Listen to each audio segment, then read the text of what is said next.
So I was about to open the panel on strengthening participation in civil society. I would like to introduce the panelists and go to a round of inputs followed by Q&A so that we can have participation from all of the participants who are online. First of all, I thank, of course, the KDZ for organizing this. I think it's a very sound and timely conference, very interesting inputs, and one of the advantages of being late in a conference is that we can capitalize on what has been said before, and we don't have to repeat it. I would like, as I said, to introduce the panelists, and I would like to start with Kelly Jane Bishop.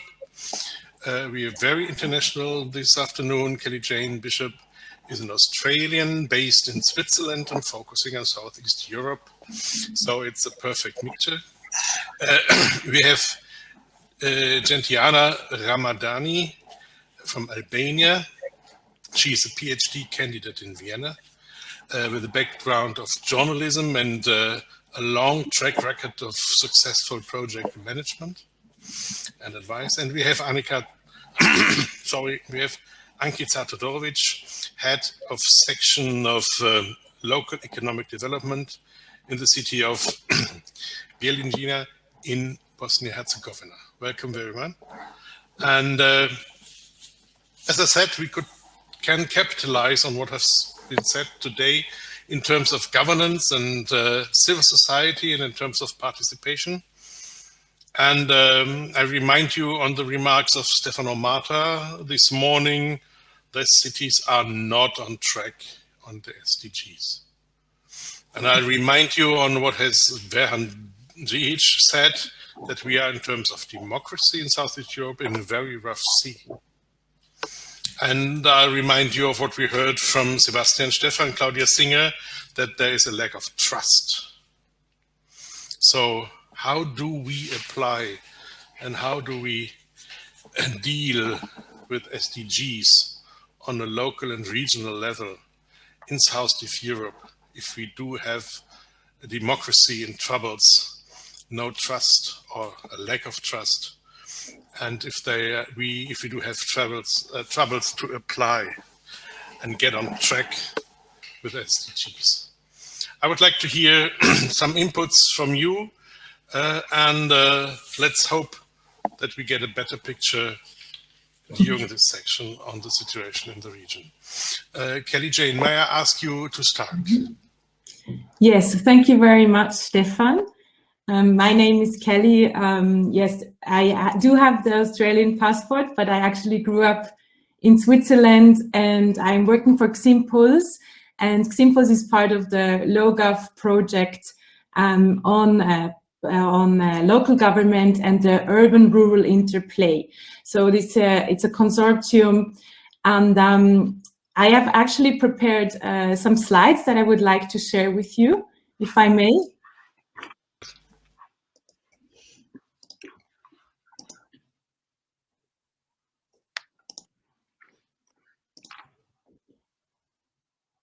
See the slide? Not yet. Not yet. Not yet. Let's hope it works. Anyway, I will continue. You should see the slide of what is low government right now. Not yet. Not yet. We cannot see the slides yet. No.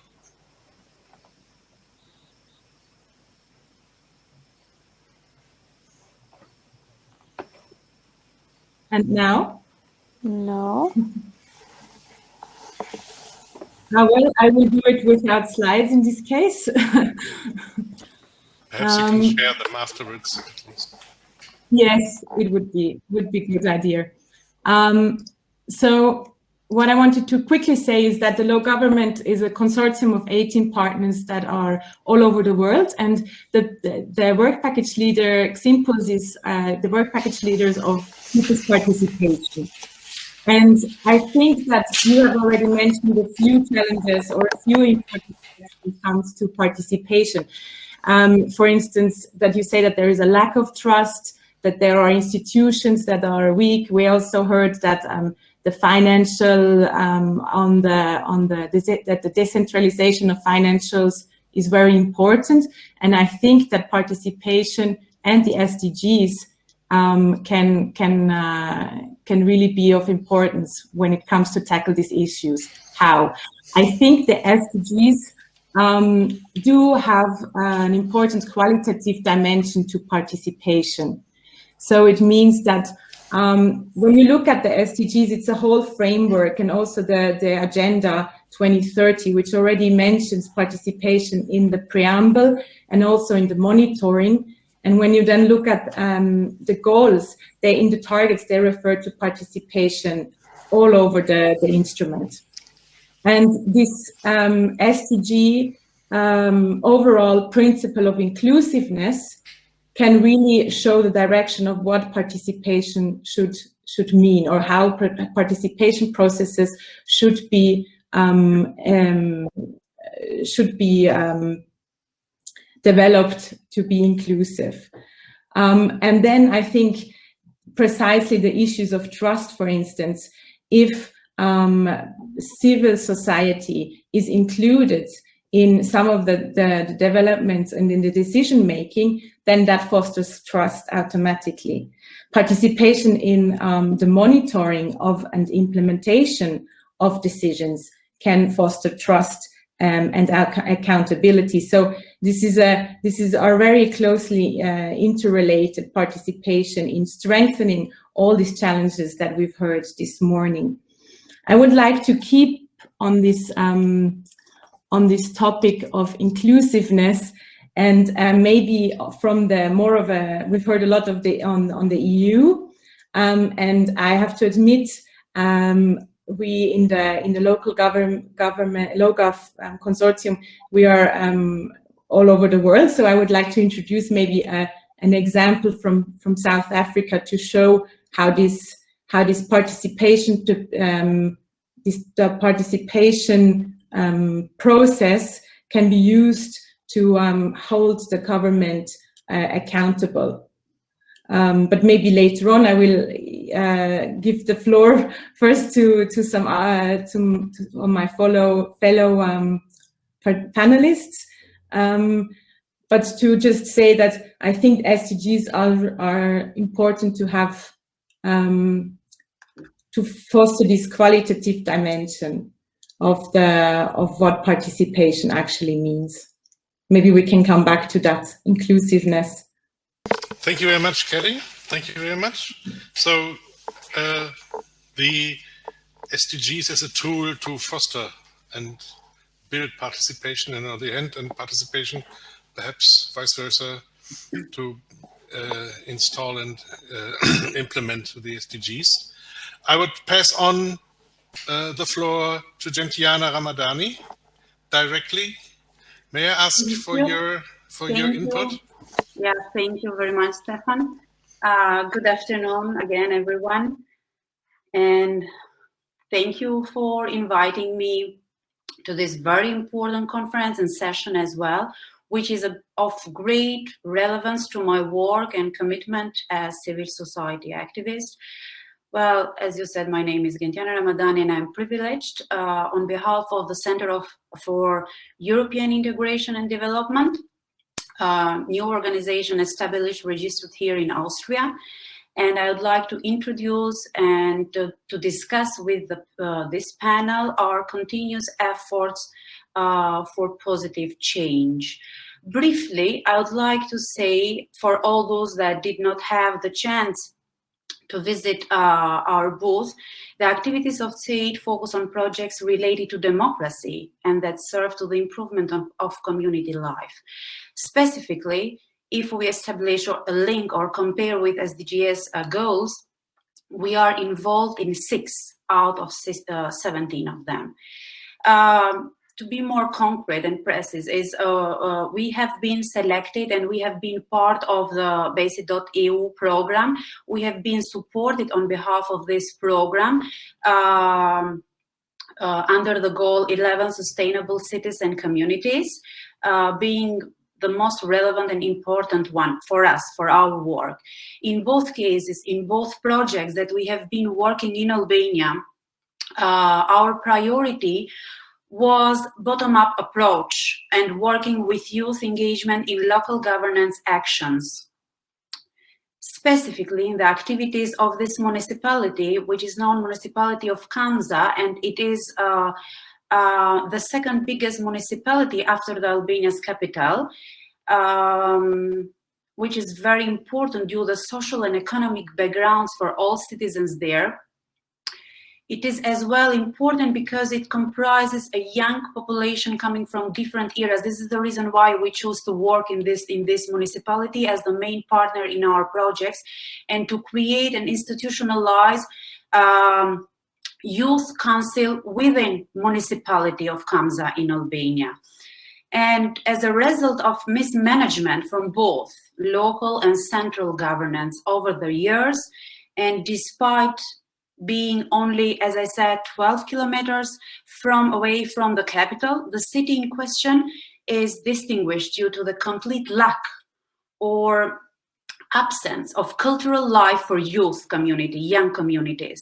Activities and spaces such as library, cinema, parks, public areas, public sports, green areas, etc.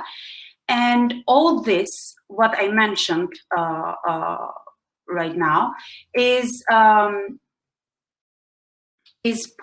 reflected in our report, in our scorecard produced by SAID, as I said, as one of the projects supported by the Participatory program. And unfortunately, just to conclude, I would like to say that this situation, it's not encountered only in only this city, but most of the cities in Albania, and life and the youth engagement offers nothing else except political banality in our situation, in our current situation. This represents a strong basis that also justifies the high number of people leaving or migrating from Albania, which I think we can find similarities with other countries of the Balkans as well. So this is more or less what we have, how we were engaged in our work with our NGO, with our office in Albania, and how we would like to further continue to push young communities to be part of local governance actions as well. May I ask you to give perhaps an example on how these participation materialized with regard to youth, for example? Yes, as I said, actually, we established this youth council within the municipality, and we institutionalized this structure within the municipality 2 years ago, and we selected young members to be part of this council in order to let's say, control policies and everything on youth policies that policymakers and policymakers within municipality were part of the whole process. So in this case, we decided to bring youth together with policymakers and decision makers, local decision makers, together and discuss what's the problem for their community, how we can solve and how we can work together. And actually, for 2 years, this council worked very well. And later on, because the main problem is as we can build something together and in collaboration with international donors and international agencies that operate in our countries, that once the project is done and once the project doesn't have any more support, financial support, then the project stops. So they don't have the willingness to continue and to be further engaged, both sides, both parts, for to improve the quality of services for young communities or other communities that they serve. Thank you very much.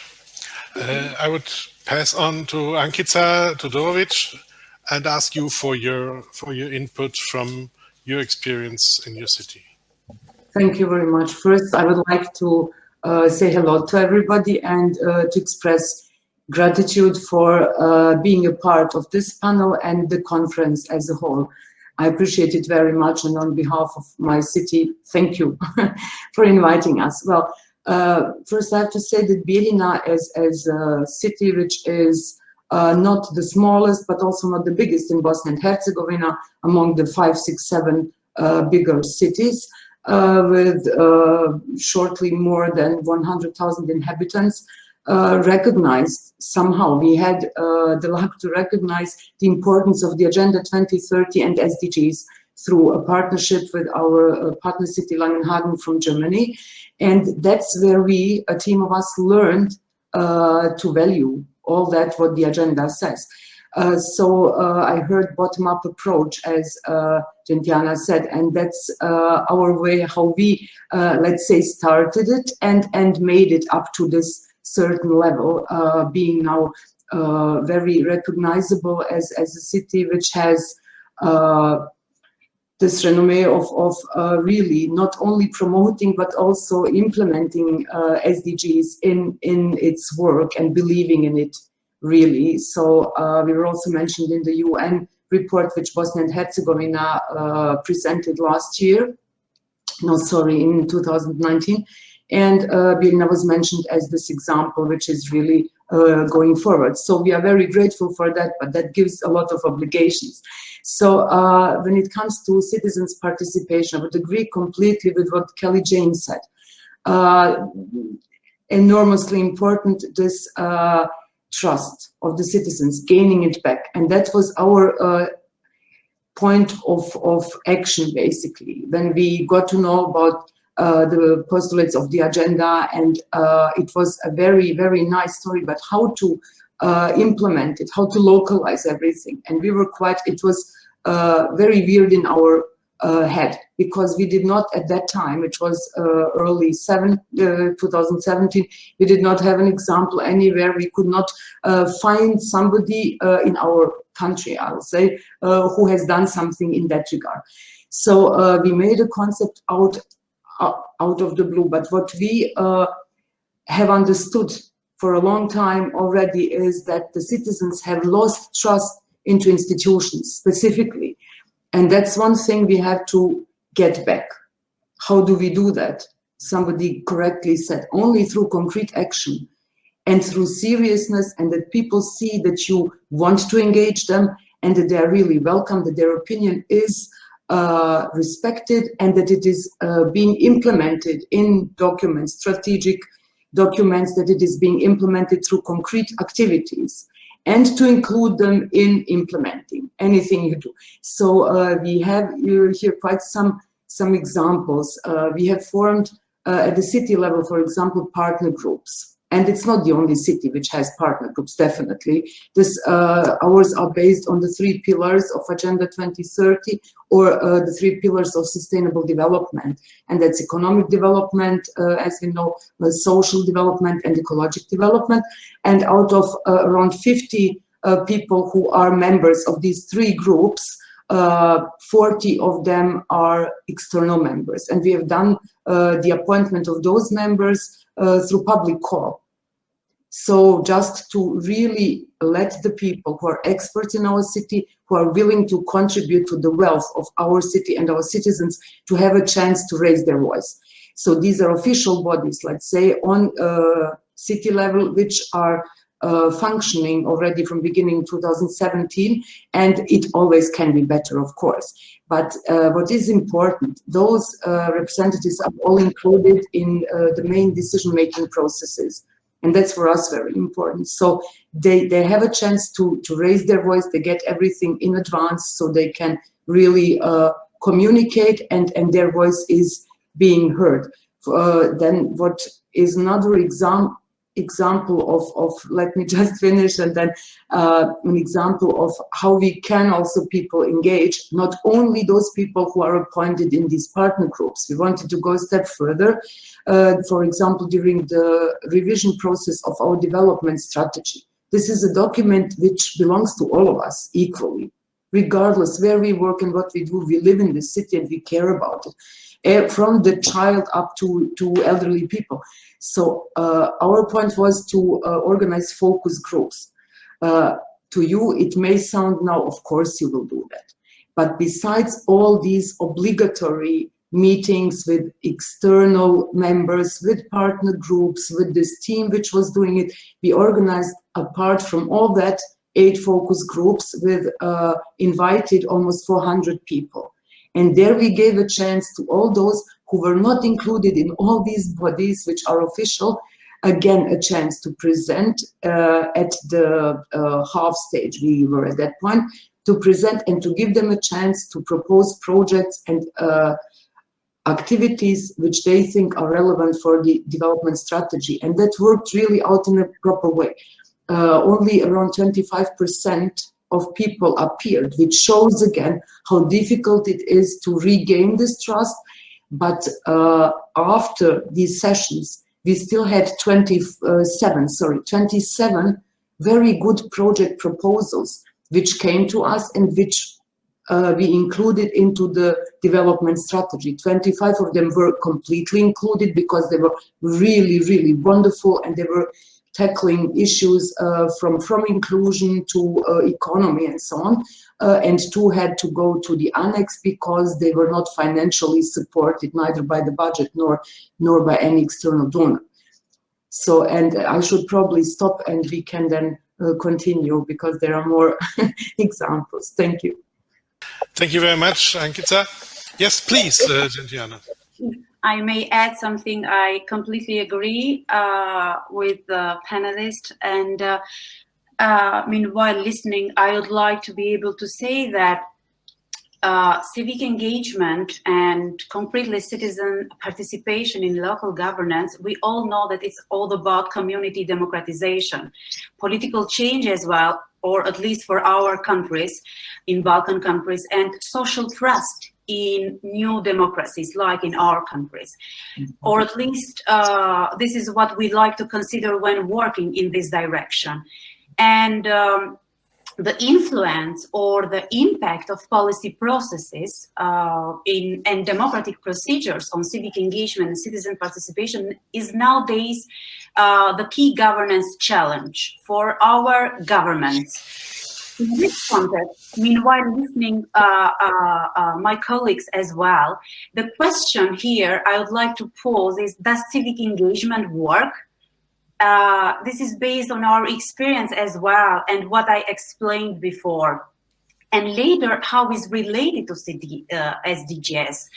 My point of view is that the simple answer involves the principles and ideals of civic engagement and the willingness for voluntary activities, which actually is very difficult for our culture. And it means social transformation. If we rightly put this constellation in place, we will automatically be able to see actual results in terms of achieving the SDGs goals as the outcome of an engaged society. That I would like to see more implemented and being let's say to see more in practice. Thank you very much. I think you're definitely on the right track, should differentiate a bit between civil society participation and civic participation. What I heard from Ankica is very much the development of deliberative structures and building up a deliberative democracy on the local level, where you get input from citizens. And in order to have a proper input from citizens, perhaps you have to brief and train and educate them to a certain extent, not in terms of indoctrinizing them, but to share information, give and be a bit transparent, but really to train them a bit in what might be consequences, what are the legal frameworks, etc. And this is a lot of work, and this is of course costly and takes a lot of time. And even it takes a lot of time for those people who engage. And if you want to reach out to people who are the so-called ordinary citizens, housewife, a baker, whatever, a barber or whatever, who has never been active on a political level, and then is asked, please advise us. This is quite a tricky thing. How do you deal with this?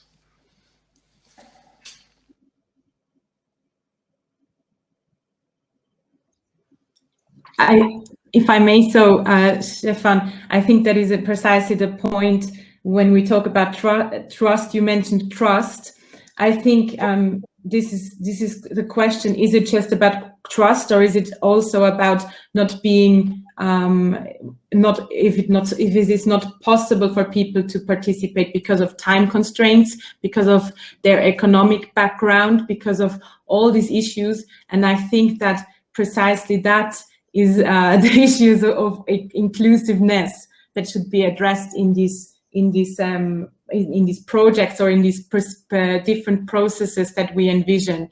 If I may add an example here now for the information that Ankica also said, that if the information is not there, you cannot engage. In one of the practice examples that we saw in the LoGov, they had online information available, and during COVID, it was already mentioned a few times this morning, everything was online.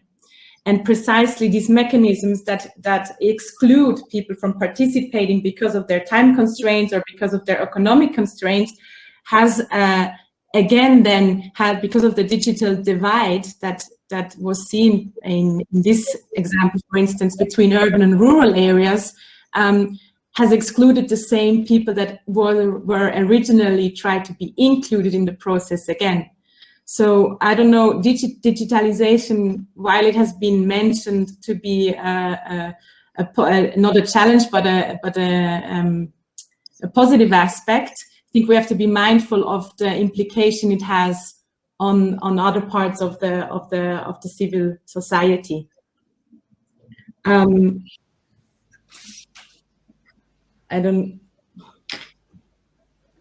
then, if I may add something that you said, Gentiana, about the project that you had with the Youth Council. I think that is a very interesting example of a specific target group that is probably excluded or not included in the decision-making process. But you also mentioned that once the project was over, also the engagement kind of stopped between the authorities or the government and the participator, and I think that is something that can be seen by a lot of projects that are funded from external, maybe from the EU, but also other organizations, that they can even lead to if they're not institutionalized, they can even lead to parallel institutions. So you're not really strengthening the governance and the political institutions, but you create a parallel kind of institution that then without the funding cannot sustain itself. So I think that is another challenge that we have to, maybe we can talk about it. I'll be interested in what your experience is on this. Yes, please, go ahead. If I may continue, yeah, because Kaylee is right, actually, thank you very much. I would like to continue with this example because I feel that we are in line together, and to go further, to me or to our work, it's not important where we place the civic engagement model, those on which public institution we place it, whether we place it on local governance or on the media, since I'm lucky enough to study the media industry as well. And it's very important to understand that these two poles meet or cross each other in a practice. Here we have the case of one of the projects that has been supported from the program, from Becit.eu, the institutionalization of the Youth Council within municipality. where, as I said, the proposals to increase accountability on youth policies and support young communities to participate in local decision-making processes. But once the council, as I said, was established, the members of the council, youth itself, would continuously show disbelief towards the municipality and lack of interaction.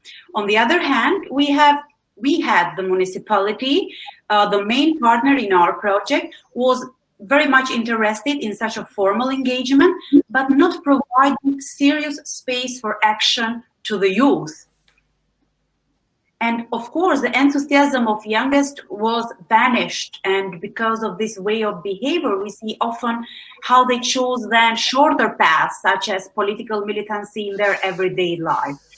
But I would like to put the Balkans aside, if you will allow me to go in another example. Thank you. I have another fresh episode actually in my mind. There is an EU country with a long tradition of democracy, which is consolidated in their agora, that's Greece. And as a result of my academic engagement and studies there, the studies that I conducted on the public service media in Greece, it is exactly this engagement model that I investigated in terms of media governance in this case. I would like to bring into attention this, the public service media there established their citizens council. But what happened after 2 years that they worked so hard to build up this citizens council? The council doesn't exist anymore. And is no longer functioning because the involved individuals have a tendency to use it for personal interest and lobbying rather than serving to democratic purposes or improving the institution itself.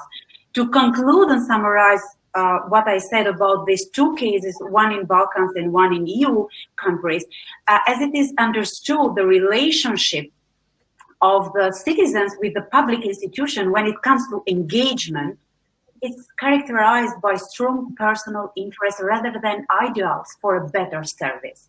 I think here is the gap we should work more. Any comments from your side, Kelly or Ankica? Ankica, you're raising your hand, please. Yes, well, since I'm here the only representative of a public institution, and the mindset is very similar to an NGO. So the activities which we are doing as a specific section, which is really dealing with innovative and creative projects and so on, I have to say I agree to a great extent with both of you. And then especially now what you have said, this interest, of course, especially in the countries in the Balkans, we all know how things are going and that there is much room for improvement when it comes to transparent behavior and all these positive behaviors in general. I would say it's very much up to the public institution, to the administration, to the people who work there, how they click and how they see things and how they how much they are open, sincere, and honest towards their citizens. So in our case, I can say it can always be better, and it has to be better, definitely.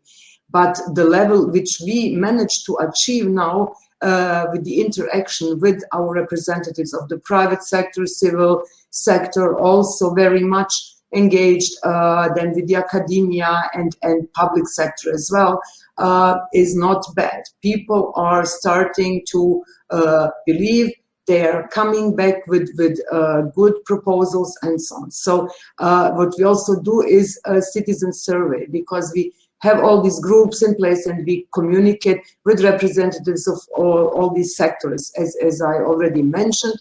But what we understood we are lacking is citizens, real individual citizens. So we are doing now surveys. Since 2019, we have done already 8 surveys on topics, live topics, Agenda 2030, equal life. So what we plan to do in the city will not be done before we ask our citizens. So we have surveyed nearly 9,300 citizens in these 8 surveys on various topics.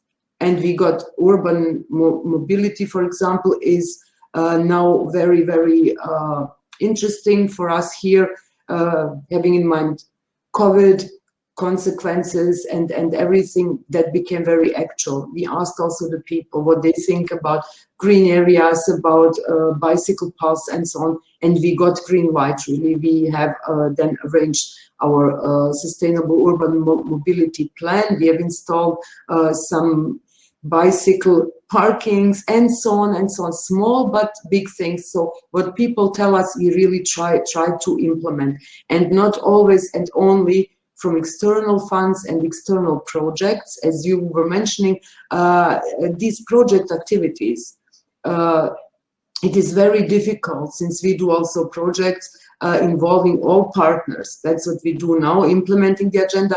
But the main challenge with all projects is sustainability.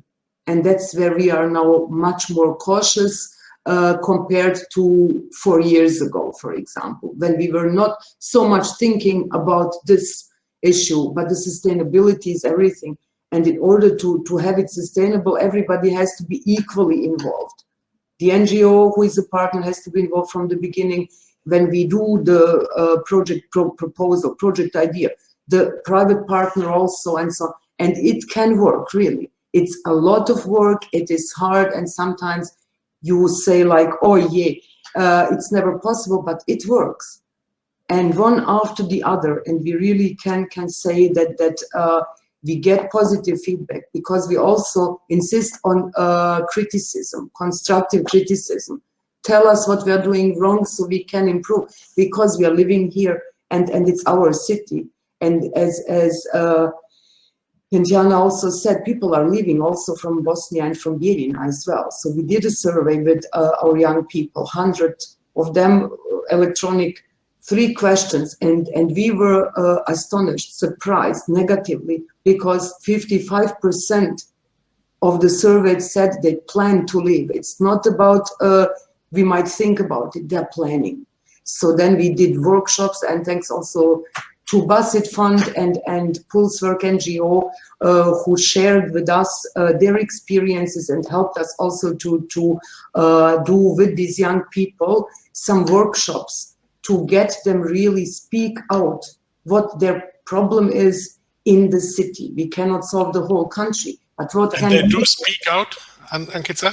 Do they speak out? Because my experience often is during the session you don't hear criticism, but in the coffee break people come to you and ask questions. And Exactly. And first they did not believe at all. They were all sitting there in a plenum, and a colleague of mine and I were there and said, okay, so now nobody's listening to you from external.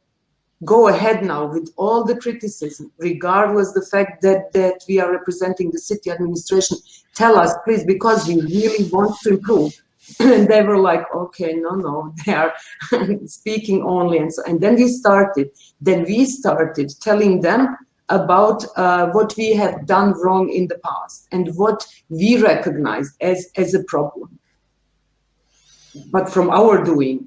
And then it started easily. Then we also trained them on Agenda 2030 and SDGs. It took two days, full 2 days interaction with them. And you could hear so many good proposals, so many good criticism, friendly criticism, which we really accepted, because we do not see everything as they see it. Everybody knows from their angle, and that is the value, to listen to all of them and then to make something which fits the majority of this target group. So we came out with proposals, or they came out with proposals, which we presented to the mayor, and we put in our work plan. So now we also put some initiatives, like, for example, outdoor fitness, like some things of such kind, and hub for young people and so on. We put it on wider voting by the citizens to engage more young people. We had a group of 30. But to engage even more, we selected initiatives, the first 3 of these, and put them for a civic body for public initiatives to approve. And then it went out in a survey, and we got feedback which to implement first, because we did not have money for every initiative, because it took really a lot. And then we did one by one. And now I can really proudly say that these key issues which the young people said, like entrepreneurship, support in training, and supporting self-employment, we have done for 20 of these people in this time, 1.5 years. We have started, and it will be opened in March, an innovation center for sustainable development, where only young people, startups of young people, IT sector, and young people will have a creative space to socialize. We did not have it so far in our city. It's a shame, but we did not. Then such things which they really wanted, something which is sustainable, where they can also find themselves, where they can start something and provide interaction with the city administration. Our end goal is to have young people connected with the city administration in such a way that they see it as theirs, and that they speak up and tell what we also should do to get it included, not only in a sections plan, in one part of the administration's plan, but to have this as an approach, to really listen to smart, young, good people who would stay here if we would have some improvement or visible improvement step by step.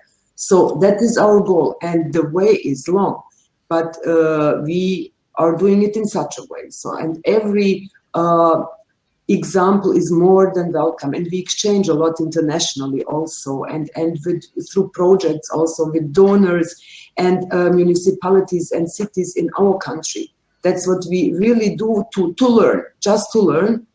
We also can share our experience, which might be very good, which might be not the best at all, but still to exchange and to support each other in that sense as well. And all of that only to survive somehow and provide a better life, because I think it's our role. For what are we paid if not for that? Thank you. My impression is that Kelly would like to say something. Is this correct? Yes, your impression is correct. Thank you, Stefan, and thank you, Ankica, for your overview of what you have done actually in the city. And as I understand it, that you have taken concrete topics and very tangible projects that then the outcome can be visible straight away. Is that? Just one question that has arisen is, how do you manage the expectations of the participants? Because I believe that they were probably very innovative, because you created that space for them to express their needs or ideas. I think with resource constraints, you have to find a way of managing then the expectations that come from this. Maybe you can elaborate on that a little bit. Okay. Ankica, before you answer, sorry, I would like to invite the audience who is listening to participate actively. So please use the chat, please engage. Ankica, it's yours. Thank you. Kelly Jane, do you mean now concretely about this workshop with the young people? Are we speaking about that, or in general? No, yes, as an example, with the young people in the workshop, you created all this space for them to feel comfortable in addressing their needs, but then you cannot implement everything. You cannot, yes, exactly. You cannot implement everything, but as I said also, we have looked at it, what we can do immediately, what can be done in maybe a year or two with the budget and so on.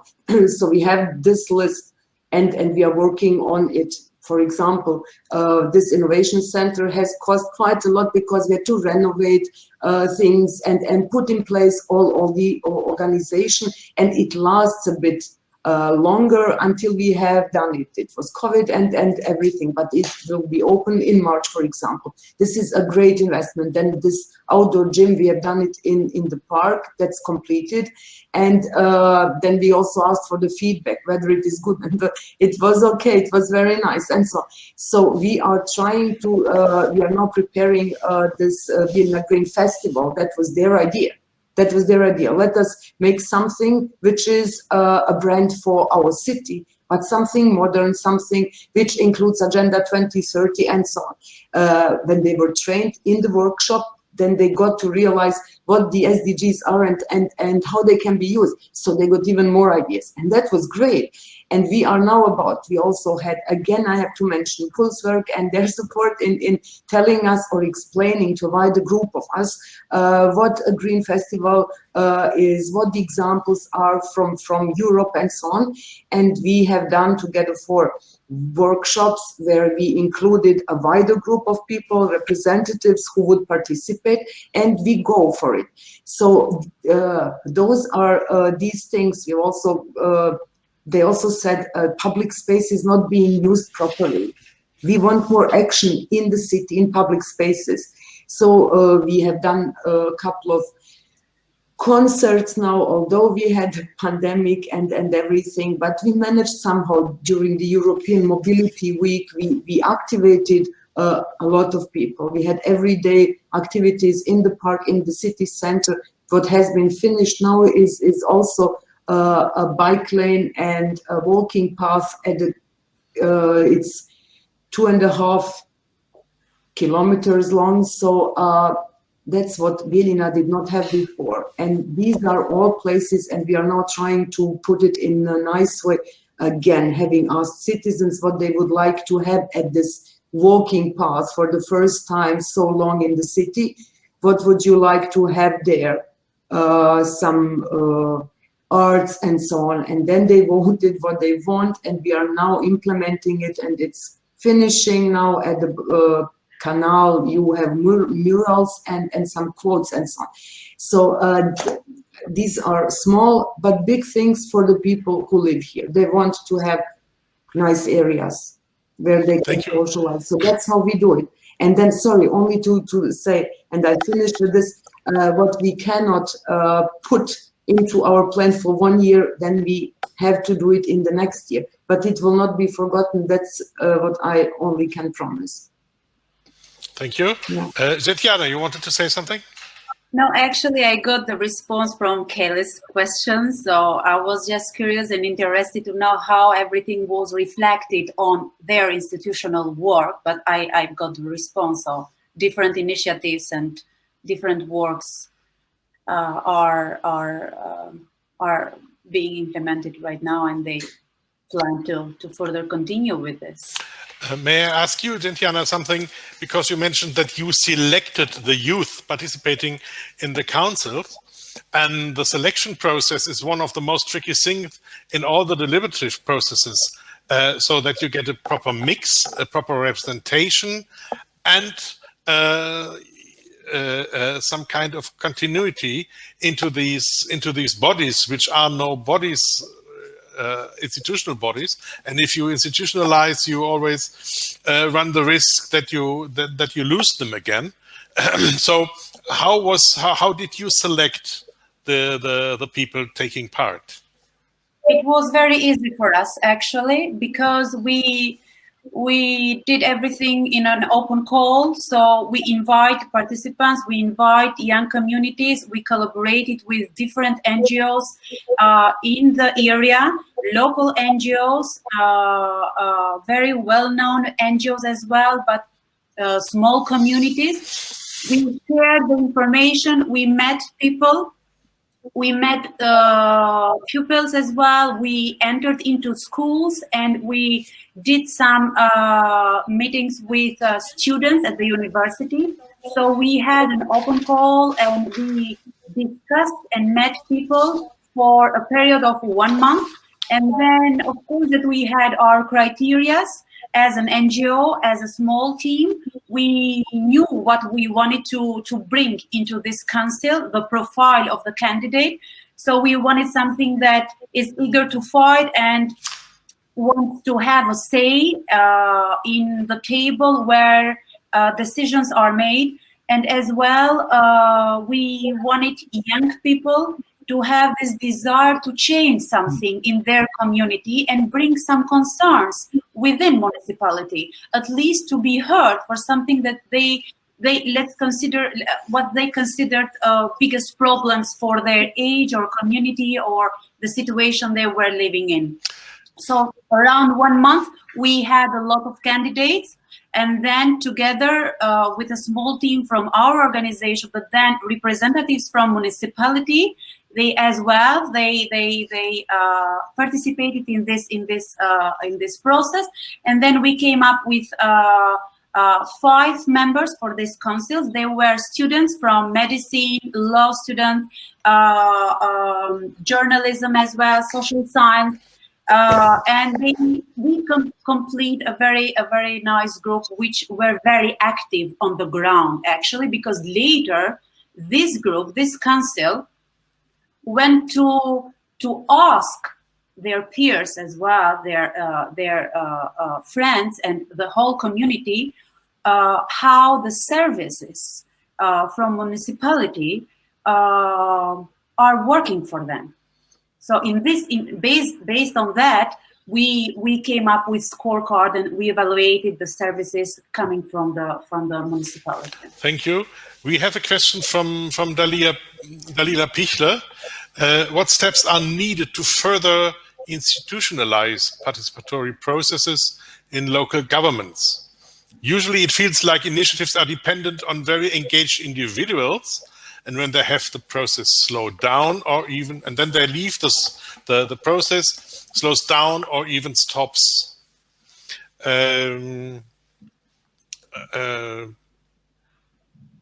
This put at your I throw it at your table.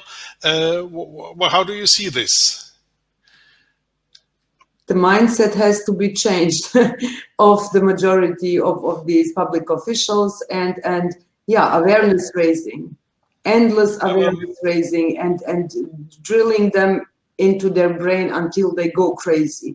Either they leave their positions or they start engaging those who they work for. That's Kelly? what I would say. Yes, I think that is a really important point that you said, to engage them and to raise awareness.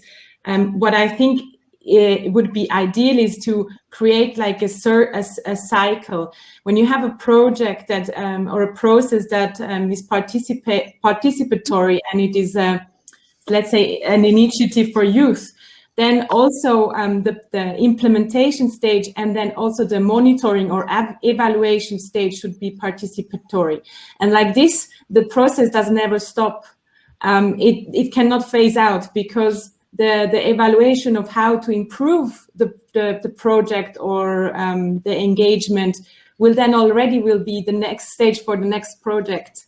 So you will have a continuity, and I think that this view of just having one topic and then it's finished, maybe if we see it as a cycle, then it can become sustainable and continue.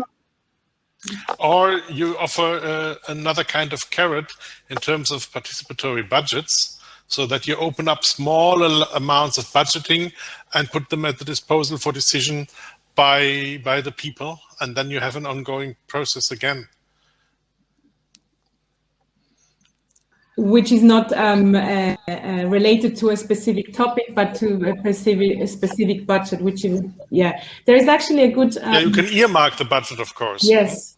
There is actually a good example here from a budget participatory project in South Africa, where at the formulation stage, it was already participatory, and also in the approval stage.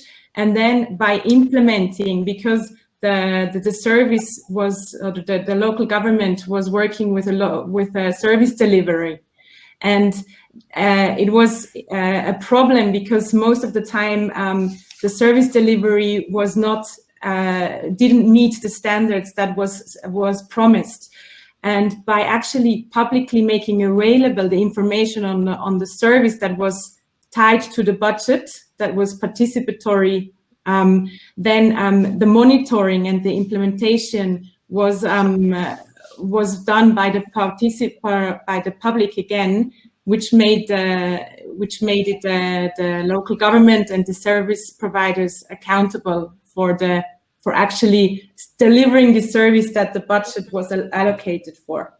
Just another example for this. Thank you.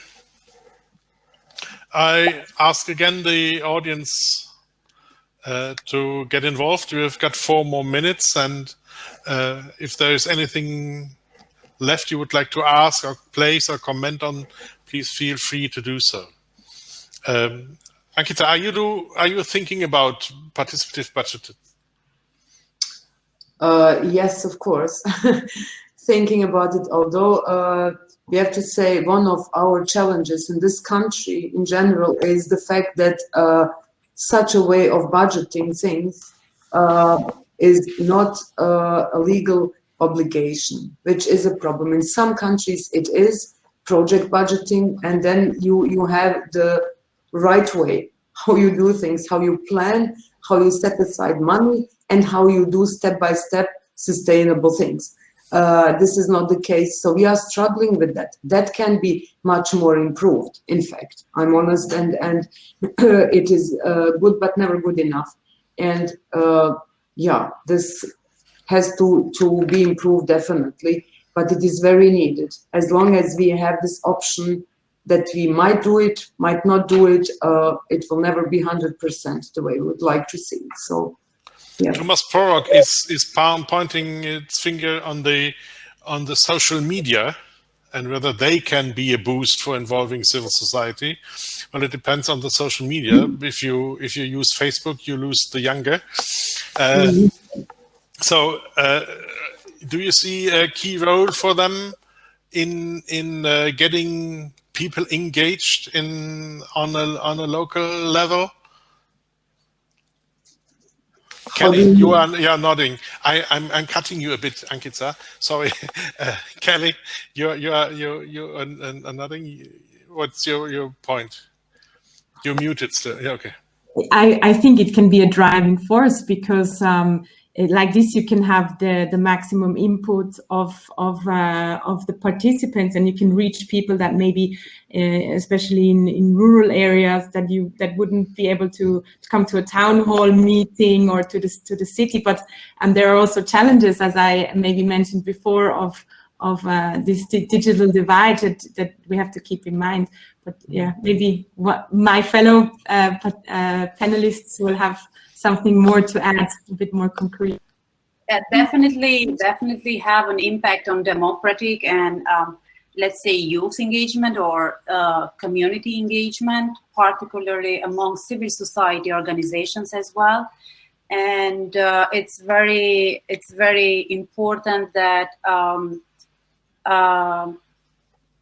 we have to use social media, especially in these times, in a very positive way in order to inform, empower, and foster constructive grassroots participation. This is more important, but we know that how social media is used nowadays among the young communities or citizens. So we have to work on that direction as well. So depends how we are using social media. Yes, and may I add only, that's why we should have in our team these young people who know how that goes and who enjoy doing that. So as I'm lucky to have one colleague who's doing this Instagram, and I don't know how they are all called, and we are putting activities there in an affirmative way, calling people to participate in the surveys in such a way, also putting these pictures and everything in such a way these young people accept them and are catchy for them. And yeah, that's also a very good tool, as I see here this question. Yes, of course, civil society can be engaged also and at least be informed also about public calls and about activities which are being done, and motivated to see, okay, somebody else is doing something also, let's join forces. So I would say it is a very, very good way also to go public with such things. Yeah. In the chat, we see two examples, one from India, one from Serbia, that social media are very important and a strong tool to involve citizens. We are about to close the panel because time comes to an end. I think what became clear is that it is a desire and it's an obligation to involve and strengthen participation of civil society and citizens.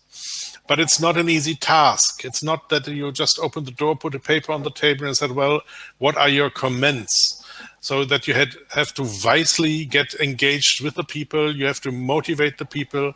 You have to train and educate perhaps the people.